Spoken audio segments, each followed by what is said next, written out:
morning.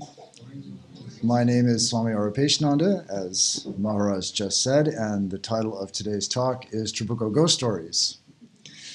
And I was asked to give this talk, or something like it, I should say, in honor of the 75th anniversary of this monastery, which was started on September 7th, 1949. So we're having a kind of ongoing observance of the 75th anniversary of the monastery. And so I thought I would talk about some of our spiritual heritage today.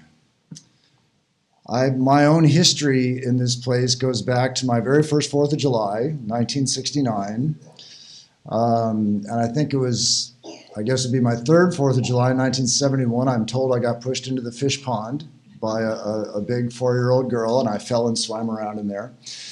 And through my childhood and adolescence, I came on weekends, not just 4th of July's, but some weekends and some weekdays to spend time with the monks in the company of my father, sometimes more willingly than others. Dad sometimes had to drag his teenage son here. But he thought it was good for me to get exposed to these people. And I have to admit, in retrospect, I agree with him.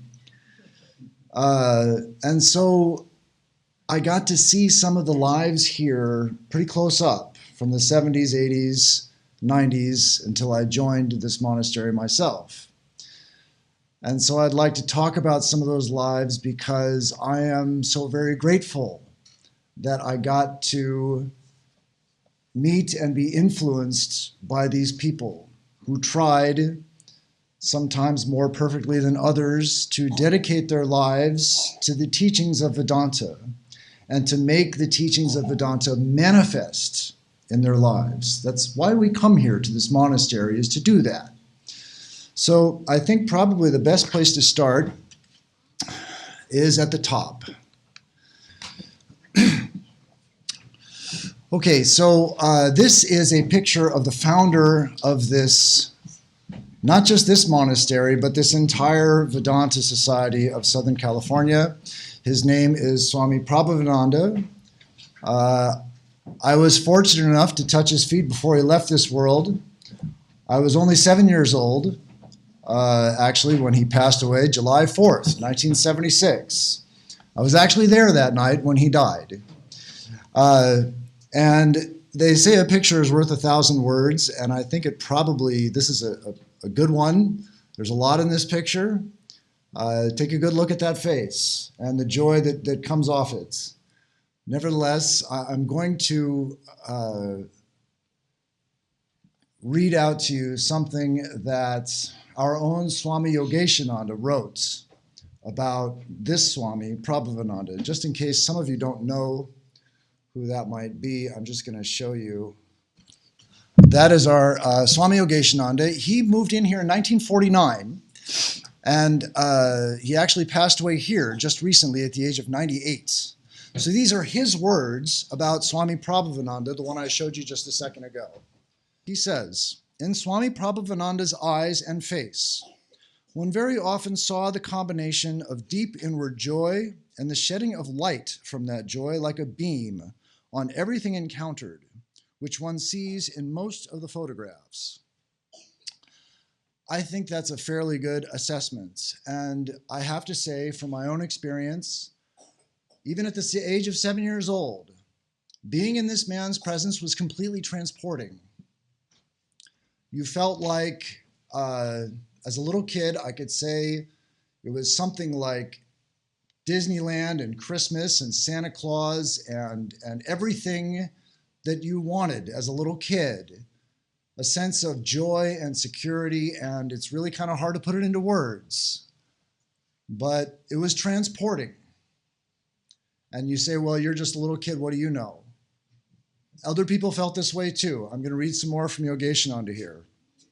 He says, "Sometimes one wondered if Swami Prabhavananda were even of this world. His immersion in elsewhere, capital E, elsewhere, was of longer duration and more manifest than most persons of spiritual eminence." That is quite a sentence coming from Swami Yogeshananda. Why? because he met so many pioneering swamis of this generation in this country. He met disciples of Swami Brahmananda. He met disciples of Holy Mother. He met a disciple of Vivekananda and spent extended and intimate time with them. So he is a man of some authority in this opinion. I'll read the sentence again. His immersion in elsewhere was of longer duration and more evident than in most persons of spiritual eminence. It was simply that he had practiced being absorbed in God until it had become natural and spontaneous. And we might wonder, how did he get there? How he got there was meditation. And as the leader of this Vedanta Society of Southern California, he insisted really on just that one practice. I mean, you had to be, as a monastic anyway, you had to be celibate and sober. That's sort of the door charge to get into the monastery. But then after that, you were expected to meditate in the company of your brother monks for 3 hours a day minimum, morning an hour, hour at noon, hour at night. Everybody had to show up to the shrine and do that. The rest of the day, you were more or less given autonomy to a certain extent to contribute in a way that you felt meaningful and that you were particularly capable of. So if you were a painter, for example, one of the monks that I'm going to talk about today painted all the paintings in this room. He was trained as a painter. Others were men of letters, and they ran bookshops and translated books and wrote books. There were carpenters and plumbers and movie set designers, and they all contributed to in their capacity. But they had to do that one thing, show up to the shrine 3 hours a day, and for the rest of the day, try and think of God as much as you possibly could. That was the rule. Meditate 3 hours a day in the company of the brother monks and the nuns. And for the rest of the day, try and think of God as much as you possibly could, whatever you were doing. And so, as you can maybe see from this picture, he had completely mastered his mind. And the result of this was, at least in my opinion, and the opinion of others, but my 7-year-old opinion, this was a kind of spiritual hurricane. You know, you meet someone and you think, gosh, is this person spiritual? Seems like he's kind of poised, or maybe he's in a good place, or maybe he said something wise. This wasn't like that. This was like a spiritual truck hitting you at 50 miles an hour on the freeway and running you over. There was no question about the spirituality of this man. I'm going to quote Yogeshananda again. This is after his first interview with Swami P in Hollywood. He says, as I rode back in the clattering old streetcar, this is Los Angeles in the 1940s, so there's streetcars. As I rode back in the clattering old streetcar, something physical happened. My throat was seized by an overwhelming, almost choking tickle. The sensation went on as if it were going to bore right through my neck. And as I remember it, the one thought that came to me was something like this: that is one powerful Swami. I've just met a tool in the hand of God. That was his thoughts. And this was by no means anomalous. This was what happened. You felt spirituality choking you to death. That's what you thought was happening. There was no question, oh, who is this guy or what is he coming? I mean, that was it. That was the experience that many people had. Not everyone, but most people did. And this experience that Yogeshananda had was so common that Swami P actually used to carry Kleenex on him, because people who got close enough to him would just suddenly start to cry. That's what happened to this man.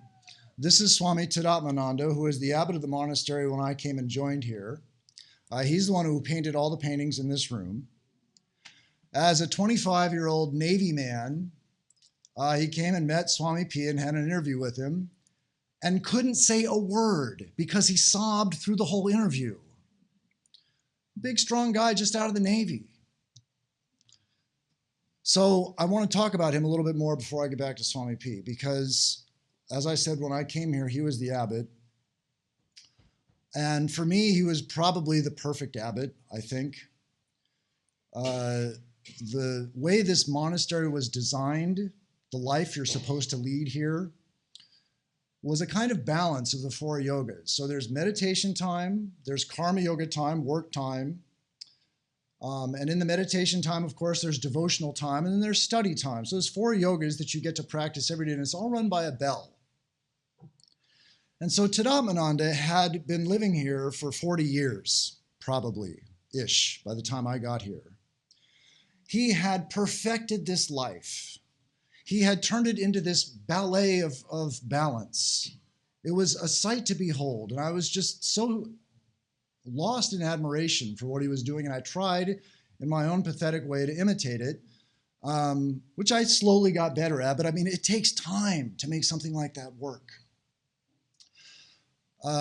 He would do the perfect amount of work. He would paint not just these things, but he would paint buildings.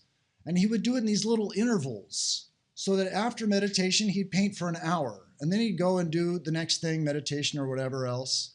And slowly, over the period of months, the whole kitchen would be painted, the garage would be painted, and he would have these projects or a hedge that he would trim slowly in this kind of Zen fashion. He did a beautiful puja. When he worshiped at the shrine, his face just glowed. And the whole thing just looked beautiful. And so I was blessed enough to actually live with him for the last 3 months of his life in his room down there. He died in room 3 in the cottage, and I was there with him. His disease got upgraded several times. It started off as something called essential thrombocytosis. I think it went to multiple myeloma and eventually became leukemia and killed him. So by the time he's got maybe, I don't know, he's got like a few days left to live. Well, it actually been going on for about 3 months. I was in the same room with him, living with him for about 3 months.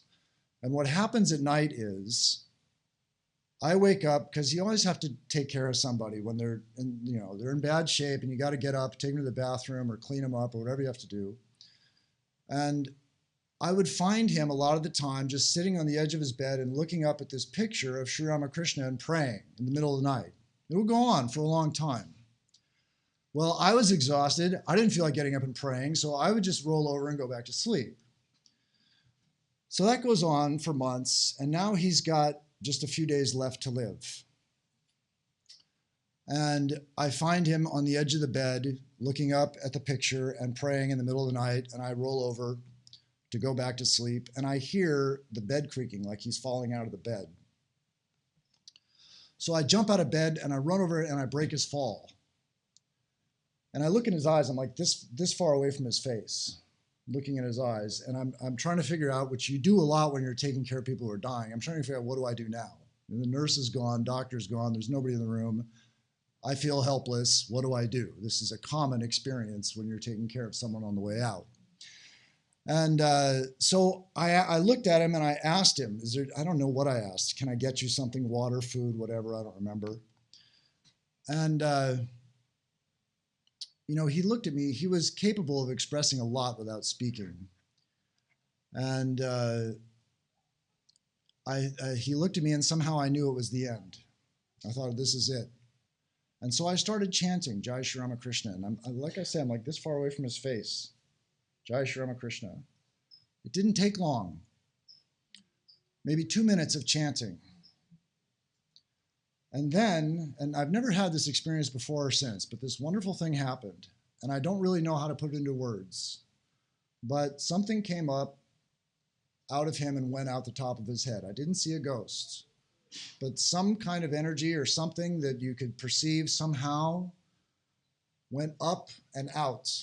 And when it got to his eyes, it was just maybe for a second. The expression on the face changed. And there was this moment of beauty. I loved him anyway. And we were, I can't say we were close because he was so much older than I was, but we got along well. And I felt like maybe we reached some kind of understanding by the time he died. But in that moment, I felt like that understanding was just so much more than it ever had been.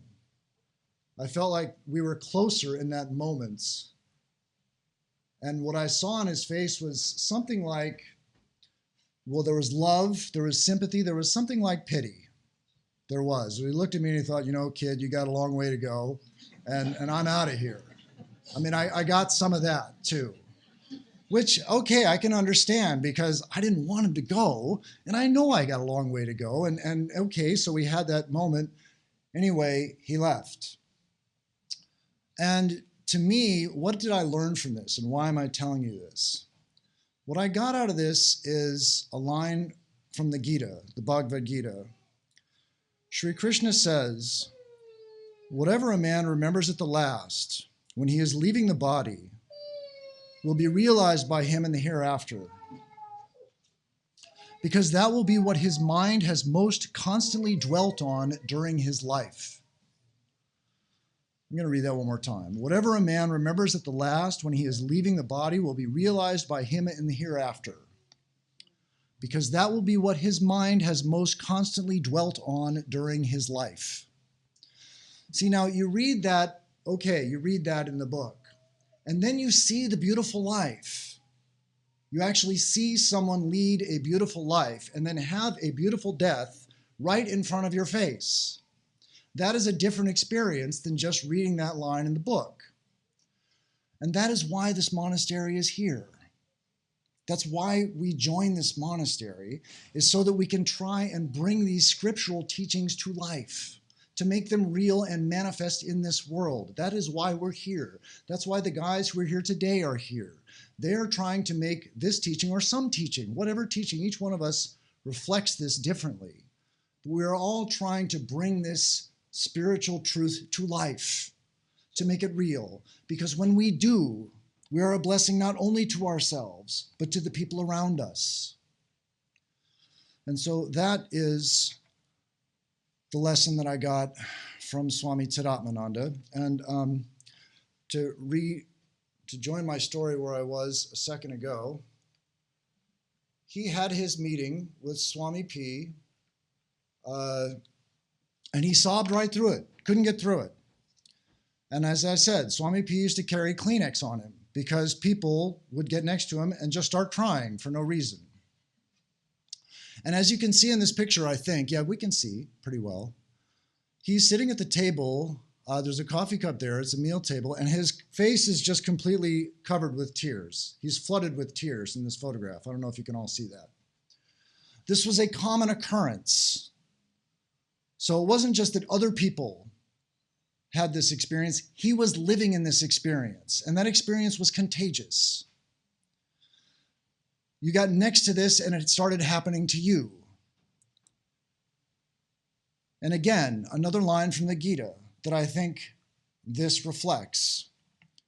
Sri Krishna says, on him let man meditate always. In the strength of this yoga faithfully followed, the mind is firm and the heart so full it hardly holds its love. The heart so full it hardly holds its love. And this is what you saw with this man, that it would just spill over.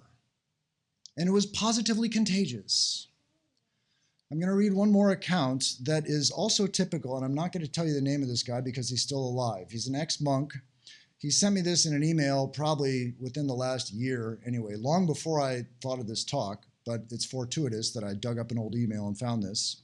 This is his story of a similar kind of experience with Swami P. He says, I went a little early to lunch one Sunday by about 15 minutes and found Swami P sitting in his chair alone. I made pranams and he put his hand on my head, and then I proceeded to the corner of the room and took a seat. By then I was aware that he could see into my mind like a glass case, so I didn't pester him with chit-chat or questions. I knew that whatever I needed to hear he would tell me. As I sat there alone with him, I began to have a spiritual experience, a divine presence. And as it intensified, I felt myself so riveted that I could not speak if I wanted to. Nothing was said between us, but it was a profound experience of God within. It must have been 10 minutes until one of the monastics came into the living room just prior to the lunch bell and looked at me knowingly, because this wasn't that unusual. He looked at me knowingly and said hello. I could only nod. People began to come in and start talking. I am still riveted at this experience, and thankfully no one spoke to me because, he doesn't say this, I am a basket case. Then the lunch bell rang, and I moved toward the end of the table where I wouldn't have to talk to anyone. After the prayer, Swami was served on his plate, and then he asked for a small plate. And he put a few morsels on it, and he handed it to the first person on his left and said, so-and-so, the person's name. One word, so-and-so. So this plate comes down this long table, hand over hand, until it reached me as prasad. Somehow I made it through the meal at the end of the table. So that was, like I say, a kind of typical experience with Swami P. And so what's the result of all this? The result of all this is that you want to do anything for this man. And he seldom actually asked for anything, but when he did, it was pretty scary. This next story I'm going to tell is about one of the monks who lived here, a sweet old man. He's an ex-monk. He lived here for about 11 years. His name was Buma eventually. He started off as Cliff. Like so many other people, he felt so attracted to Swami P that he felt like the fillings in his teeth were going to get pulled out. At the same time, Swami P had this power around him where you felt like you couldn't really get too close without putting yourself in some kind of jeopardy. So you're doing this kind of balancing act. And the two of them are together. And Swami P says to Buma, he says, Cliff, that was his pre-monastic name, Cliff, will you do me a favor? And of course, Cliff says, anything, Swami, I'll do anything for you. And he says, will you join the monastery? Well, now, I'm not sure about that. Swami. And so, stumble, hem, haw, all that. Buma was a very charming guy, very extroverted guy, had no interest in celibacy or monastic life or any of that. He thought Swami P was wonderful, but as most people did, they weren't ready to move into the monastery. Nevertheless, he did. He did. And he stayed here for 11 years. And then what happened? He left. He couldn't make it. And he had struggles after that. He went through some dark times. He drank too much and he overcame it. And he turned into, after his dark period, he turned into one of the happiest people that I think I've ever met in my life. Buma was enthusiastic about everyone and everything that they did. And it was genuine. It wasn't forced. He just appreciated you, and he appreciated the things that you appreciated. And the lesson I got from Buma was that there is no failure in spiritual life. There's dark periods. You join the monastery, and then 11 years later, it's worse than a divorce leaving. Because you got nothing on your resume. Not only do you have no money when you leave, but you got no resume either. You've been washing dishes for 11 years. So what are you going to do when you get out? How are you going to find a job? So it's devastating to leave. I think, I've never been married, but it seems to me, on paper anyway, that it'd be worse than getting divorced because you have no world experience. Anyway, he recovered and he became this beautiful guy. And that's the lesson that I got. That even though it does get dark, we do struggle in spiritual life. There is no failure in spiritual life. As long as you are struggling, you are progressing, even though it doesn't always seem like it. Anyway, so that is Buma. Now let's see, who's next here? I've done pretty much everything I can to open my mouth as wide as I can and spread my arms as wide as I can and tell you just how great this man was.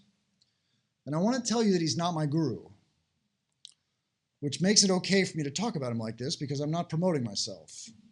We brag about our gurus. Sometimes it's okay, sometimes it's annoying. But anyway, when I was 7 years old, as I said, he passed away. And I was heartbroken. I wanted this man to be my guru so badly. I was just devastated when he died. And I wasn't the only one. But I was a depressed 7-year-old. I felt at the age of 7 that I had nothing left to live for. I'm not kidding. I felt that way. I felt like this was never going to happen again.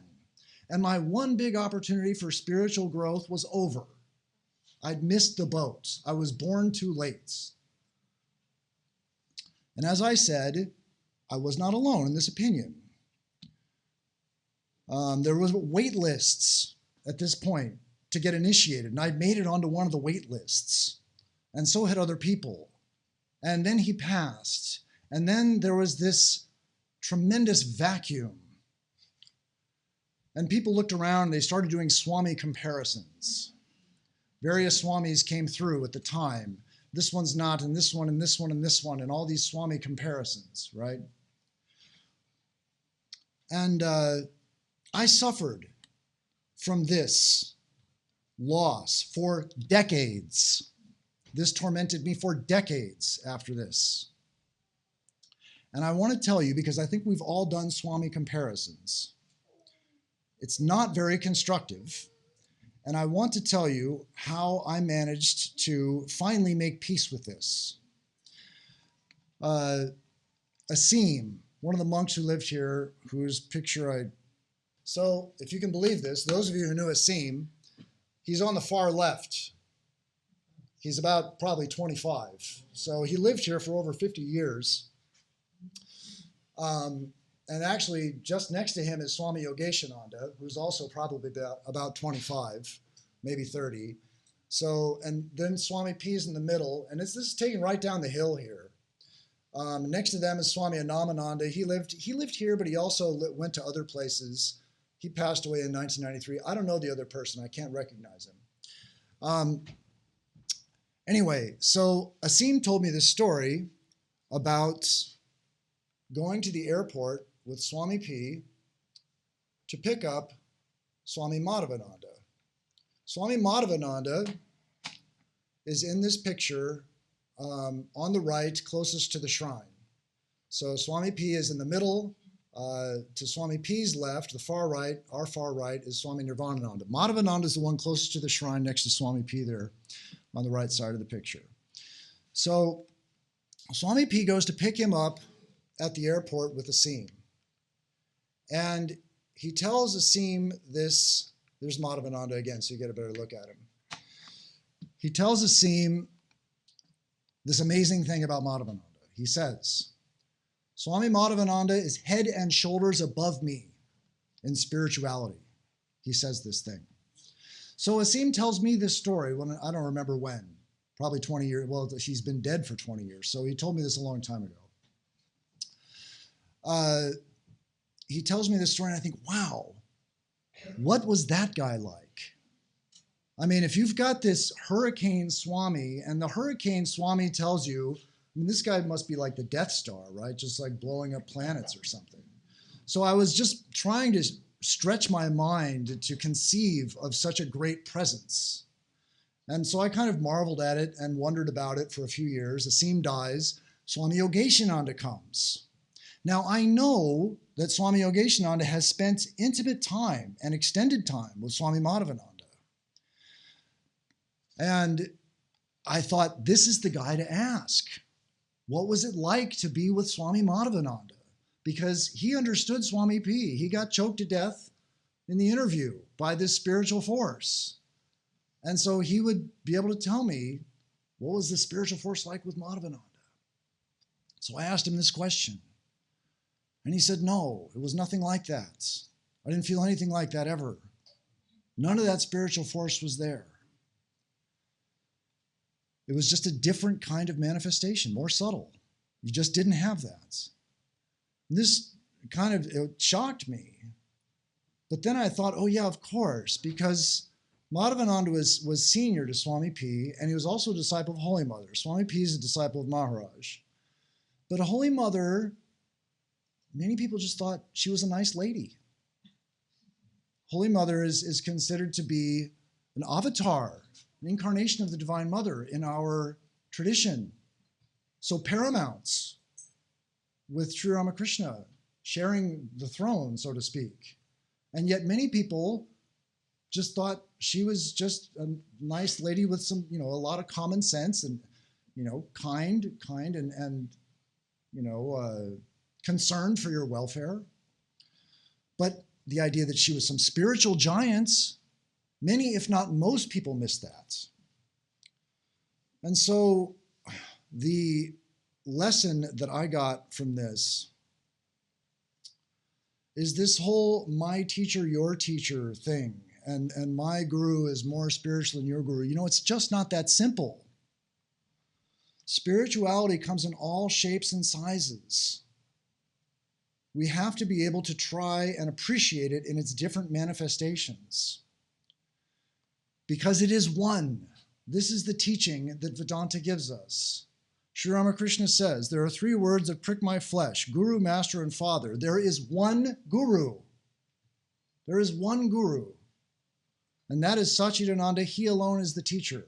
There is one teacher, not my guru, your guru.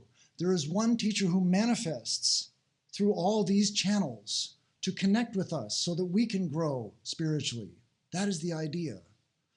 So for me, this took, it's so simple. And yet to finally make peace with this problem took me probably more than 30 years. And I want to talk about someone who got this immediately, who'd never had a problem with this, and that is Swami Krishnananda, whose room was where the office is now, just across from the library. So Swami K was, I don't think anybody would really debate this point. He was Swami P's #1 disciple. That's my opinion, but I think it's a general consensus. He was most devoted. He spent the most time with him. He drove him everywhere. He was the charioteer, and he seemed to share in this capital E elsewhere that Swami P lived in. He seemed to also be tuned into that. He had his own kind of presence around him that I felt and admired. And so we might think that someone who is so devoted and so in love with Swami P would be most devastated when Swami P passed. You might think that. That's not what happened. What happened was just the opposite. All the other people, the people who were further away, who didn't have that intimate relationship with Swami P, so many of them suffered like I did, thinking that the world was imploding because Swami P passed and everything was going to come to a crashing halt. Swami Krishnananda never had this problem. When Swami Swahananda came and took over, he had the same devotion, the same love and reverence. I saw it myself when I was living in the monastery in San Diego, like in the late 80s. Swami Krishnananda was still driving Swami Swahananda, and it was this beautiful thing to see his devotion to Swami Swahananda, and I marveled at it. And perhaps most importantly, I didn't get it, because I still suffered from this guru thing. I saw this, and yet I didn't understand what Krishnananda was really teaching me at that moment. What he was saying is that the devotion that he had for Swami P was not to a personality. It was to a principle. He was devoted to the principle of the guru. And that principle had just shifted manifestations, and he did not miss it. He never missed it. He never had any of these problems that so many of the rest of us did have because of that teaching that he had made part of his life. That there is one guru. One guru. He demonstrated this for us. Some people got it. I know some people got it because I've talked to them about it. I wasn't one of them, at least not right away. It took me longer. I had to come here and go through a few other hoops before I finally figured out what Swami Krishnananda was telling us to do by his example. And this, according to Vedanta, is really the way that you teach anyone anything, is you live the example yourself. And then other people, hopefully a little bit more aware than I was, notice what you're doing. And then they try and make that example part of their lives. So you practice devotion to the one teacher. Other people who are smarter than me see that. And they think, he's doing it right. I'm going to try and do that too. And they try and make it part of their life. Again, that is why we have this monastery, so that we can try and make these teachings our own, demonstrate them in our own lives, and be a blessing to ourselves and others. So that is Swami Krishnananda, and I want to talk a little bit more about him. This is a picture that was taken outside, obviously, it's outside the fish pond. So that's Trabuco, 1951 or 2. The only person I don't know in this picture, I never met, I should say, is bottom center, Ananta Chaitanya. He was the great white hope of Trabuco, I'm told, because I never met him. But he was like the big guy. I mean, this is brand new. Trabuco is brand new. This is the first brahmachari ceremony here. And Ananta Chaitanya is brahmachari number 1. He doesn't make it. He goes on a plane to India, falls in love with some Indian Rani, and never comes back. That's it. The end of Ananta. On the left is Anamananda, I already mentioned him. On the right is Swami Krishnananda. Not considered a very promising candidate at this time. Later, as I said, became pretty much inarguably disciple number 1. But in the beginning, he was none of that. Why? Well, he had what we would probably call now Tourette's syndrome. In 1951 or 2, I don't think there was a Tourette's syndrome. But he would have fits. He would jerk like this and say things like Tourette's syndrome. And the irony of the universe is that his last name was Fitz. He was George Fitz, and he had fits. I always thought that was kind of just the universe had a cruel sense of humor sometimes. Anyway, so, I mean, he's intelligent. He's a Harvard grad, and his family is New England aristocracy. But he's weird, and he's spastic and shouting. And so, you know, okay, I guess his family's okay, but he's a little strange, and he doesn't seem that promising. The story goes, here in the shrine in Trabuco, he's in the shrine, everybody's meditating, and George Fitz is having his fits, and, you know, people are pretending not to notice, pretending that they're meditating, when in fact they're wondering what's going on with this guy. Finally, Swami P turns around and shouts at him, "Krishna, stop that." That was it. It was over. No more Tourette's after that. And that's what I was told. Swami Krishnananda, I asked him towards the end of his life, you know, did your parents ever accept, I mean, he's from this wealthy, aristocratic New England, Boston Brahmin type family, and he joins a Hindu monastery when in the 40s, when it was just completely verboten to, you know, you didn't do that in nice society. I mean, these people were heathens, right? So I asked him if his parents ever accepted it, and he said, well, they understood what Swami P had done for me. And at that point, they couldn't really complain anymore because he didn't have Tourette's syndrome anymore. It was over. Anyway, why do I share this with you? Because we don't know our spiritual potential. That's the lesson here that I got from Swami Krishnananda. This guy was last in line, and he became number 1. We don't know what's in us until we try. Until we try and get in touch with our own spirituality, we don't know what we can do. We have to set our minds to this practice to see how far we can develop. Because the Vedantic idea is that we all have this divinity within us. We all have it. It's just a question of manifesting it. And we have to try before we know. We can't think, oh, well, I've got this problem or that problem, because we don't know what we're capable of until we try and overcome these things. So this picture was taken in the library here in early 1960s. So the only 2 people I don't know in this picture are bottom left. His name is George Monges, I'm told. I'm told he was completely crazy, violently so. And he once attacked Rupananda with a shovel. And Rupananda had to run for his life. And he was around for a few years. He went to some other monasteries. And anyway, I never met him, but that's what I was told. Ananta is next to him. I already talked about him. Next to Ananta is Atma. He's still alive, so I'm not going to talk about him. He's 88 years old. He's living in Hollywood. Next to him is Asim. Asim was just, I could spend an hour just talking about Asim. So I'm not going to do that. I'm just going to say he was hilarious. He was one of the funniest human beings that I think I've ever met.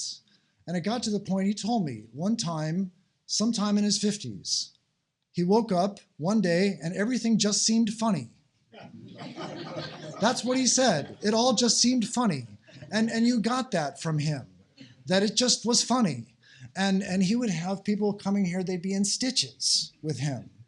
And it was so, he wasn't he didn't actually seem like he was that interested in spiritual life sometimes, but he was a wonderful guy to have here because he had such a beautiful heart and he made you feel so welcome and comfortable.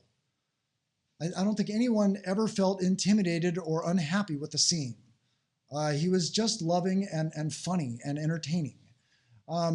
Above him was Anamananda. I already talked about him in the previous picture. Going left from Anamananda's Ted Rents. Ted Rents didn't make it, fell in love, left. And nevertheless, I learned a lesson from Ted Rents that I'm going to tell you. He came here, he used to come periodically. He's gone now, of course, but I don't remember when this was, 20, 30 years ago. I was here and he said, so by now you must have figured out that the shrine is your sex life. And I thought, okay, well, that's interesting. I hadn't really thought of it that way. But yes, you're right, because we have this biological drive that we are trying to sublimate, we say in Vedanta. We're trying to redirect this biological drive into a spiritual channel. And so, yes, from that standpoint, it's just a rather earthy way of putting it. But I found that very helpful. And I would tell that to other people, the younger guys. Sometimes they would come, I'd tell them that. And I also added, and your recreational drug as well. Okay, next to him is Tadamananda. I already talked about him. Next to Tadamananda is Bhadrananda. Bhadrananda was born in England, child of a coal mining family. He desperately didn't want to be a coal miner. And he, for some reason, he had this doubt that he was going to be able to join the army. I'm not sure what that was, but there was some question as to whether he really wanted to be in the army. That doesn't seem like it's that hard to do, but for some reason it was in his situation in England in the 1930s, I don't know what. But anyway, he did join the army. He's a medic. He fights in World War II, well, as a medic. And he gets captured by the Japanese. And the first day, I don't know, maybe soon after they capture him, they're going to execute him. And they put his head on the chopping block. He is going to get his head cut off with a sword by a Japanese soldier. There's two of them there. And one Japanese soldier stops the other one because he sees the medic sign on the arm. He sees that Bhadrananda is a medic. So he stops the other soldier from cutting his head off. That's how close he came to death. Now, this man, as you might imagine, was unflappable. He was a stoic among stoics. I was probably about 10 years old, and one of the guys here he was riding a tractor mower. I'm not going to tell you his name because he's alive. He was riding a tractor mower just outside the kitchen here. And he falls down the hill, he rolls down the hill, and the tractor mower rolls on top of him and breaks a lot of his ribs and bloodies his face, and he's a mess. And I run over there for some reason, I don't know why, and I can hear this tiny little help, help, because when your ribs are broken, I broke a rib, I don't know if you've broken a rib, you can't shout because you feel like as soon as you shout, you're getting stabbed in the abdomen. So he's got this help, help thing he's doing. And I somehow was over there, I ran over there and found him. And so then I run to Bhadrananda. Bhadrananda, so-and-so's been run over by the tractor. And just, no change of expression, nothing. I think he was here in the kitchen. And we went down and he looked and he did, this was, more than 40 years ago now. I don't remember the details. He probably called 911 or something. Then after all that happened and they took him away and did whatever they did, I don't remember, sewed him up at the hospital or something. We're at the lunch table. And Bhadrananda says, when Lal Chand, they used to call me Lal Chand. When Lal Chand came in here and told me that, not supposed to say his name, pretend you didn't hear that, told me that so-and-so got run over by the tractor, I thought he meant the DC-9. The DC-9 is that yellow Hulk out there by the farm. It's this giant yellow thing that looks like it's never moved. It did move. Up until 20 years ago, it worked. And then Amohananda left and it stopped working. But he said, I thought we were going to be able to slide. I did it again. I thought we were going to be able to slide him under the door. He thought it was completely dead. He thought that this guy was killed. And yet, with all that, there was not a change of expression on his face. So I don't know if that's because he was in 5 years as a POW in a Japanese camp or not. But anyway, he was absolutely unflappable. He lived, I was here the day he died. It was 2000 he died. Okay, and then top right there, I'm going to get to Nietzsche, the last. Okay, I've got a few minutes left. Top right is Eddie. That's another one that I could easily talk for an hour on. I'm not going to. I lived with him for many years here. He's a beautiful man, with some tragic flaws.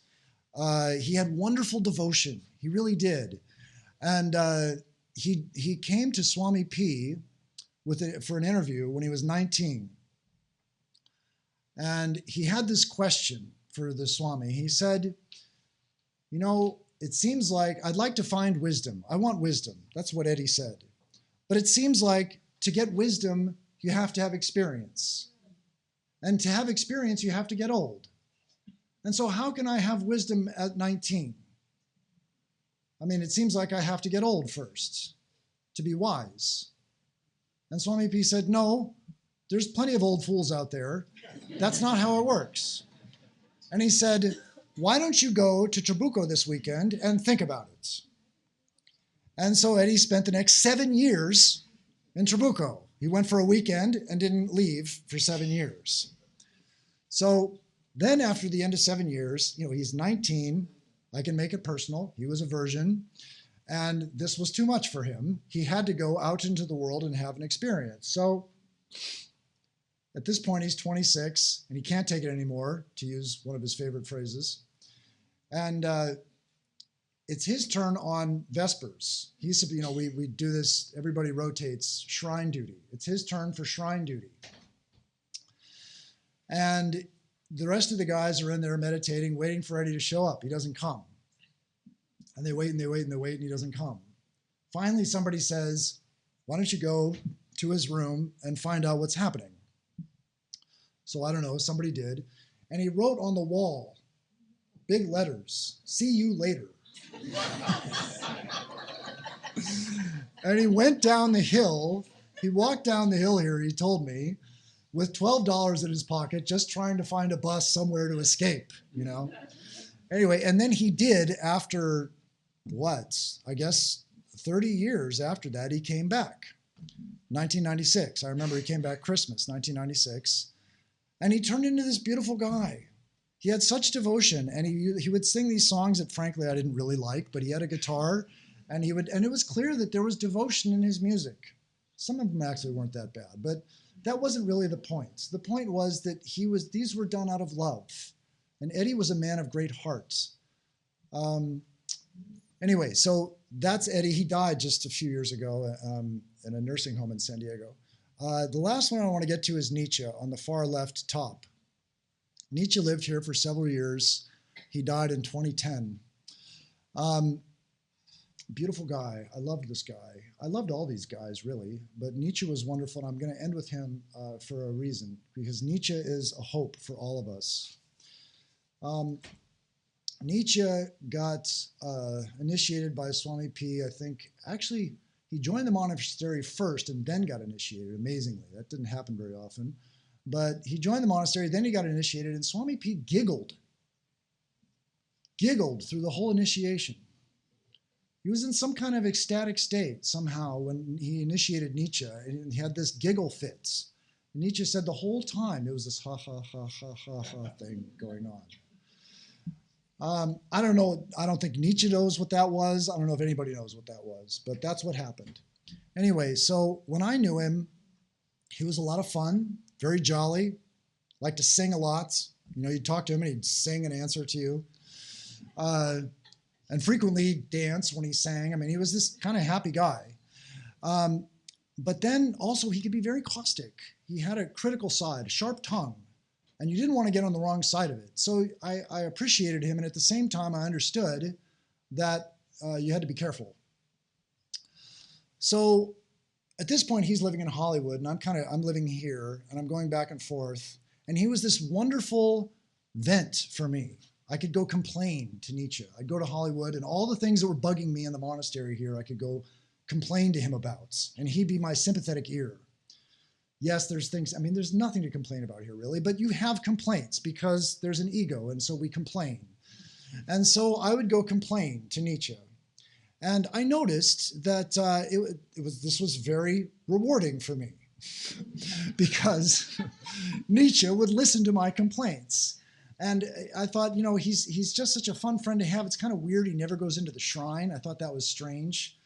You know, most of the monks do. Somebody actually asked him about that once, and they said, well, don't you like in kind of a taunting way, they asked him, they said, well, don't you like your mantra? And he said, no, which I was puzzling to me. I thought, well, what are you doing here? But then at the same time, I couldn't deny that he was just this sweet big brother guy who would listen to my little grievances. So our relationship goes on like this for years. This is the last 18 years of his life. I notice over the years that he's becoming less and less sympathetic to my complaints. And he's spending more and more time in the shrine. And I think this is odd. He never used to go to the shrine. Now he's going to the shrine, and he's not really that much fun to talk to anymore about these things that I want to talk to him about. He starts defending whatever it is that I'm attacking. As this person I don't like, well, this person's maybe like this or that, and you just haven't understood them. The situation I don't like, well, here's the advantage of that situation. I'm thinking, this is no fun anymore. I don't want to hear you take the other side of my argument. I just want to vent. And finally, it gets so frustrating to me that I just call him on it. I said, what is this? I used to be able to complain. And by the way, you never went to the shrine, and now you do. And all this, I just let it all out. And so what was his response? It was this amazing thing. He said, his answer to all these questions was, one day, several years ago, I decided to stop complaining. Now, that's interesting, right? Because what most of us do, we don't want to complain either. And something comes up that we don't like, and what we do is we consider its merits. Is this thing worth complaining about? Is this a legitimate gripe that I have? Or should I not do this? This is what most of us do. And if it's a legitimate gripe, we'll go with it. And if it's not a legitimate gripe, then okay, we're going to try and stay positive or see the other side of this, whatever. He didn't do that anymore. That's kind of the normal thing that we do.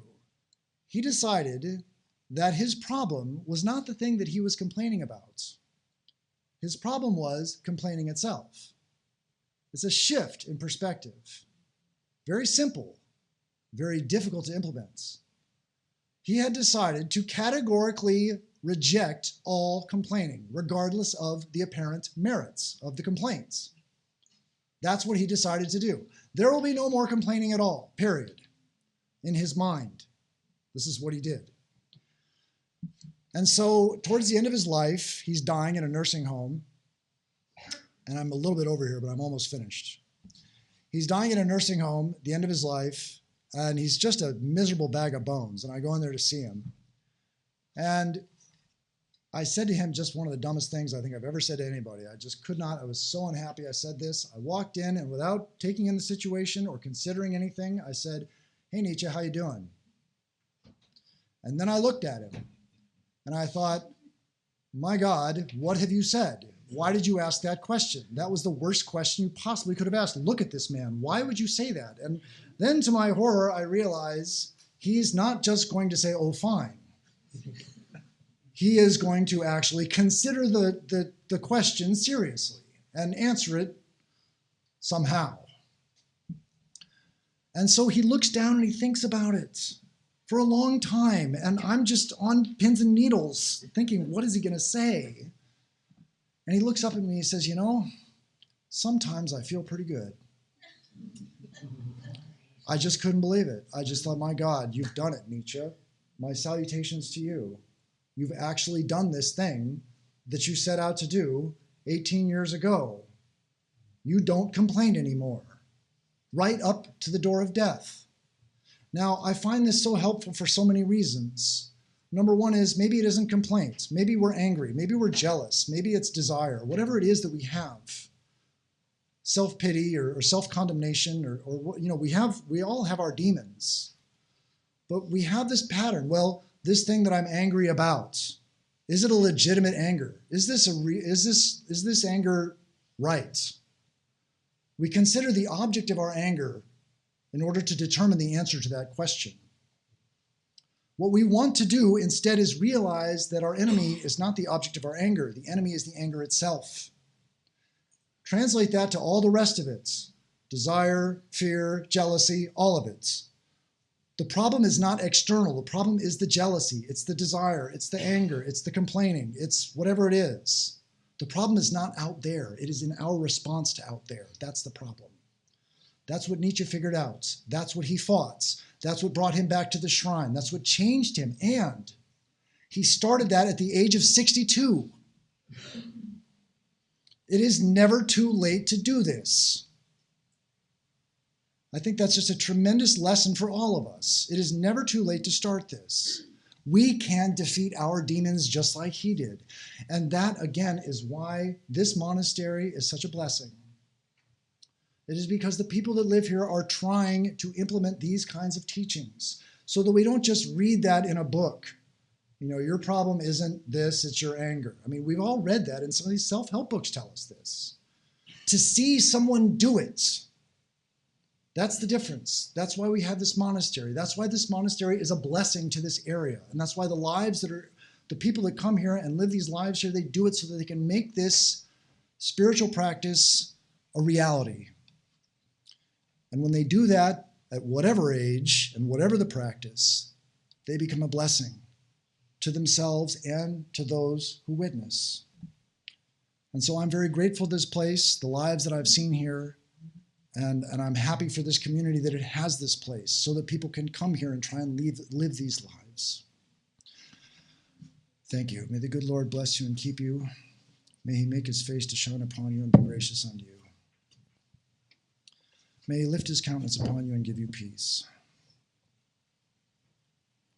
May good betide all. May happiness come to all. May all see the face of truth and be fortified with the armor of love, goodwill, joy, and understanding. Peace, peace, peace.